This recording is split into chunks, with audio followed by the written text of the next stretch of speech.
Good afternoon, Lebanon area seniors. I'm Rebecca. I'm the activities coordinator at the Lebanon Senior Center. I want to welcome you to another one of our cooking demos. This month in June, we're celebrating strawberries. I've got 4 cups of strawberries all chopped up, sitting right here, and we'll talk about those more in just a minute. Of course, in June, we would traditionally have our strawberry festival. Since we are under some different restrictions this year, the community has tried to find alternative ways of celebrating the Senior Center. We're celebrating our heritage of strawberries through cooking and eating them. I gotta find people to eat these things after I bake them. So today we are going to be doing a strawberry crumb bar. We have done a strawberry salad. We have done a strawberry frozen yogurt. This week we're taking it to baking. So yes, we are doing a dessert, kind of like a cookie bar with some fruit in it. And of course, strawberry is what we're featuring today, but you could alternatively do this recipe with blueberries or other berries of your choosing. So you could definitely mix it up, or even a combination. A mixed berry crumb bar would be rather tasty as well. So seasonal strawberries are what we're focusing on. So in the bowl, I already have 3 cups of flour. Again, if you have other dietary restrictions, you could probably use an alternative flour mixture, what would equal 3 cups of regular flour. I'm also going to be adding to that a cup of sugar. Once again, if sugar isn't your friend, it's really none of our friends. But if you need to use a sugar substitute, go right ahead. So we've got a cup of sugar in the bowl with 3 cups of flour. To that, we are going to add, where's that? Here it is, a teaspoon of baking powder. Oh, gotta get it in here. Look, I'm measuring. Okay, baking's a little different than cooking. So those of you who have participated in my cooking demos before know I'm really bad at measuring when I'm cooking. I eyeball a lot. When it comes to baking, I'm much more fastidious about measuring. So we got our teaspoon of baking powder, not soda. I keep trying to say soda. Baking powder. Okay, and last but not least here, let's see. Oh, I need a tiny measuring spoon. We need a 1/4 teaspoon of salt, which, you know, isn't very much. And of course, this is what gets easy to over pour, you know, trying to get just a little bit of salt out of the container. There we go. Get the salt into the bowl.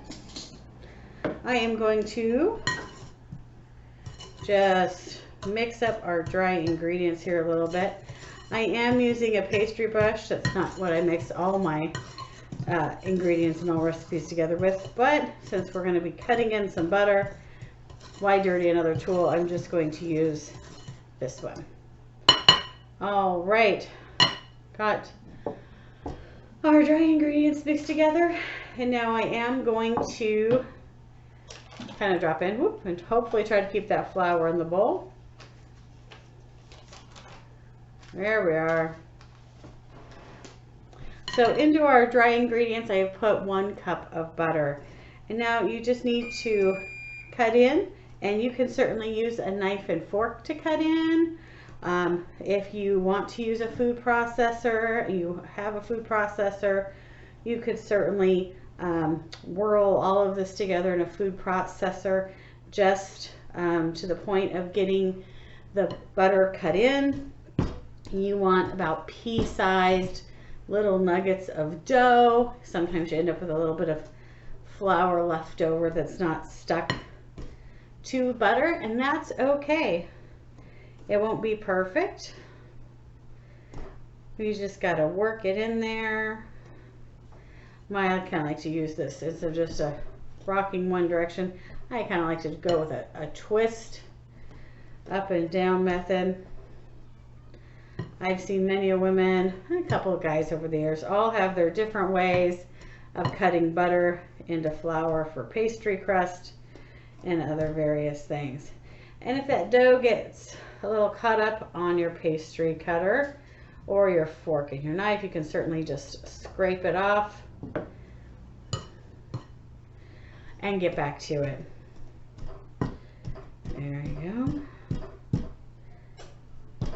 We are going to use about half this mixture up front. Then we're going to switch over and work with our strawberries and then incorporate the last bit of our dough mixture here. All right, almost there. Got a couple stragglers that are being deviant and not wanting to be pea-sized or wanting to be partially cut green beans. How about that? All right, it's looking pretty good. Just check in, make sure I didn't miss any big chunks. I don't see any. All right, there we go. It's kind of mixed in there. We've got some pea-sized pieces. It's kind of crumbly bits. Some of them are chunkier than others. All right, and to our dry mixture now, we are going to add, this is 1 egg that I have whisked together. Just 1 large egg. Nothing fancier than that. There we go. And we're going to work that egg into our dry ingredients.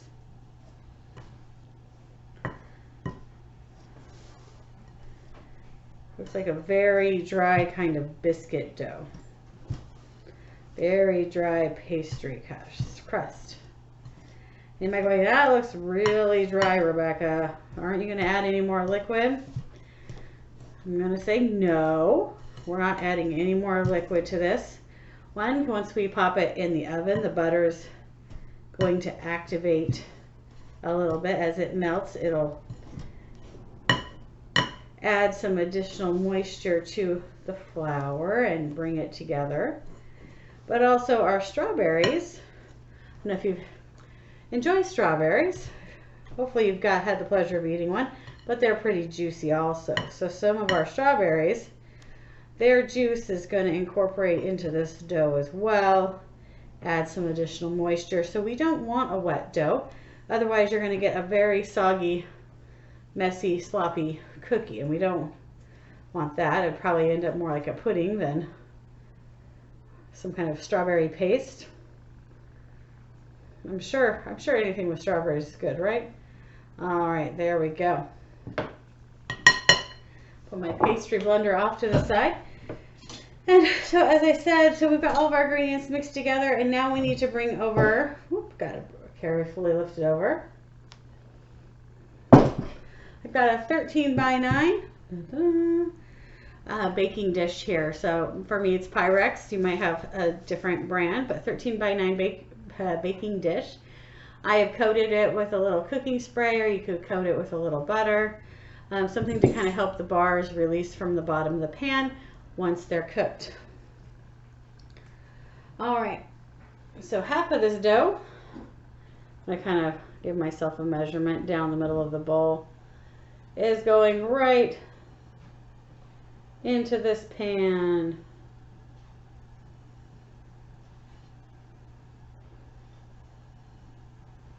All right, there we go. There we go. Got about half of it down in there. I'm going to set the rest of it aside. And now we are going to press. Just going to use my fingers. Fingers are a great tool.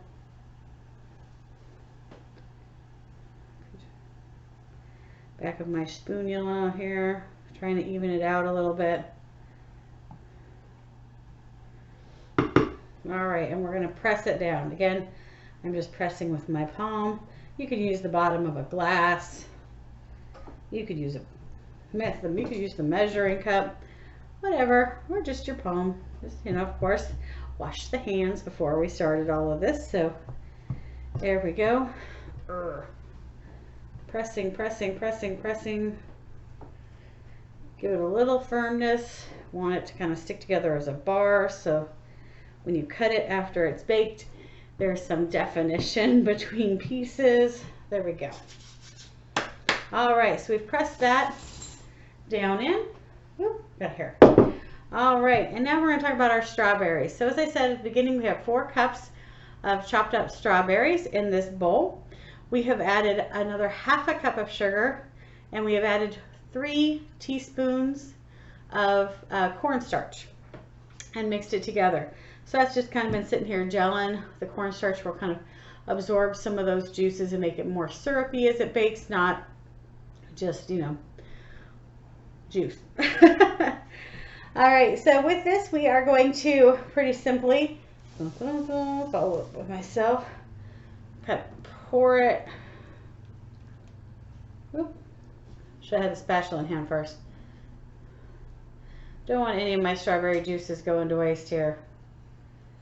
All right.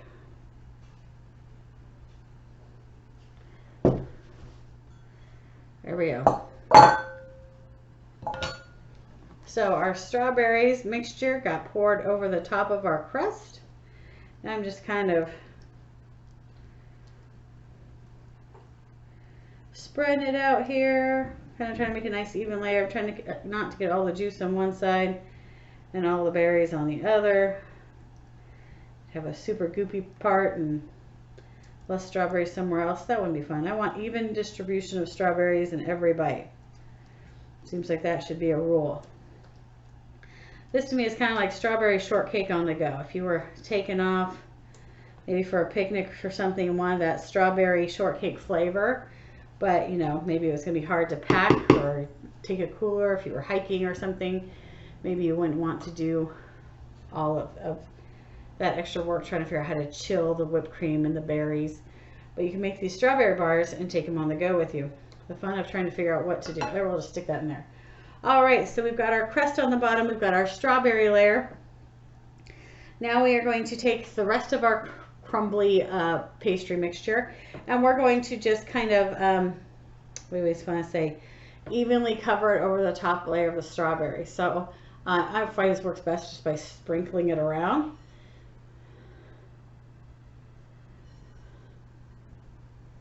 Just kind of taking handfuls here.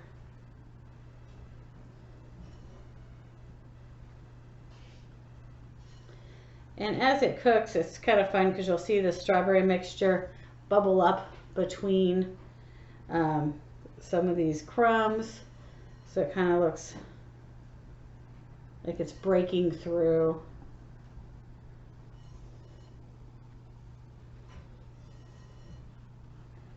Gives it kind of a pretty design on top. I don't just want to dump the rest of these in the center because then I get a super thick, you know, just really condensed part on the bottom. There we go. So I'm just going to leave it like that. There we go. Oop. Got a little extra strawberries. All right, so we've got the first half of the mixture is pressed down in the bottom. We've got our strawberry mixture in the middle, and then we've loosely sprinkled the other half of our dough mixture on top. So now what do you do with it? Well, it's not ready to eat. Sorry, you've got to wait about 45 minutes.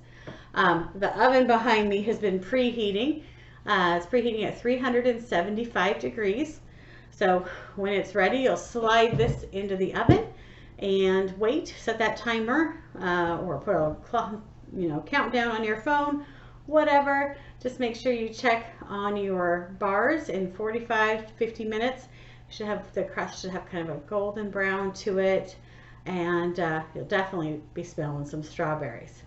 So we'll come back in, well, just about 45-50 minutes, and I'll show you what these treats look like when they're ready to serve up. Okay, be right back. Hey seniors, I'm back, and our lovely, yummy looking strawberry crumb bars are out of the oven. Look at that. Nice and crumbly, ooey gooey. They're still a little ooey gooey. I kind of rushed, you know, that letting them cool part. It's so hard when you pull a baked good out of the oven to wait until it cools. But I waited till it set just enough to cut out a slice, which I did do. It's right here. Figure if I cut the slice out, then you could see just how scrumptious it kind of looks. Look at that. It's almost like a crumb, a cobbler, but it's not. It's got layers between it. Looks yummy and decadent. Though I can't imagine serving it with some ice cream or fresh whipped cream. It is definitely one to try. Of course, the camera is trying to get both of us zoomed in. Oh. All right, hopefully you guys give this recipe a go. It's quite tasty, I will say so.